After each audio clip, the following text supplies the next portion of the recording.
जगद्गुरु श्री संत तुकाराम महाराज हलकी 16 खरंच आता यवतचा मुक्काम उरकून आता वरवणच्या दिशेने खरं तर मार्गस्थ झालेला आहे। आणि याच मार्गावरील खरं तर येथील जे काय रस्त्याच्या कडील जे काय आता हे बोलेश्वर त्रिशूल जी काय कंपनी आहे यांच्याकडनं खरं तर या वारकऱ्यांसाठी या ठिकाणी खरं तर सकाळचा अल्पहार खरं तर देण्यात येतोय। खरं तर आपण पाहिलं तर अशा पद्धतीनं हे जी काय वारकऱ्यांची रांग आहे हे खरं तर रांग या ठिकाणी लागल्याचं आपल्याला पाहायला मिळते। एकूणच जर आपण पाहिलं तर हे जे काय वारकरी आहेत हे वारकऱ्यांना या ठिकाणी दरवर्षीप्रमाणे खरं तर येथील जे काय कंपनीचे अधिकारी आहेत हे खरं तर या ठिकाणी अल्पहार देत असतात।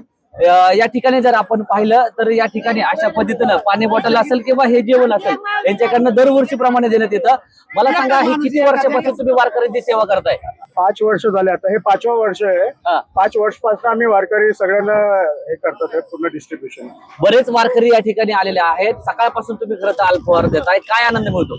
आम्हाला तर खूप आनंद आहे, सगळ्यांना बघून म्हणजे एवढा आनंद भेटतो देवाच्या म्हणजे नक्कीच। मला सांगा तुम्ही आता या ठिकाणी वारकऱ्यांची सेवा देतोय, काय आनंद आहे?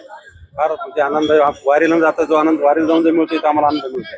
नक्कीच। या ठिकाणी जर आपण पाहिलं तर वारीला पंढरपूरला न जाता आल्यामुळं खरं तर या ठिकाणी अशा पद्धतीनं हे जे काही वारकरी आहेत त्या वारकऱ्यांना खरं तर या ठिकाणी अल्पहार देण्याचा प्रयत्न करतायत। माऊली, किती वर्ष झालं तुम्ही वारी करताय? 7 वर्ष झाली। 7 वर्ष झालं। वारीमध्ये कसा अनुभव आहे? चांगलं आहे, या ठिकाणी आता तुम्हाला जेवण दिलंय, अल्पहार दिलाय, काय वाटतंय? चांगलं आहे।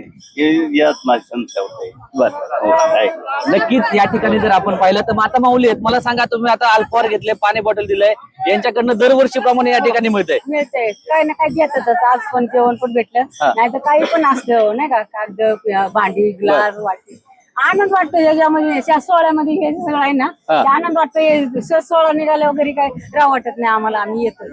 नक्कीच। या ठिकाणी जर आपण पाहिलं तर वारकऱ्यांच्या चेहऱ्यावरती खरं तर आनंद असल्याचं या ठिकाणी पाहायला मिळतंय। एकूणच हे जे काय वारकरी आहेत हे वारकरी आता यवतकडून वरवणच्या दिशेने खरं तर मार्गस्थ झालेले आहेत। आणि याच ठिकाणी या मार्गावर असलेल्या अनेक जण खरं तर या ठिकाणी अल्पहार खरं तर देण्याचा या ठिकाणी प्रयत्न केला जातोय।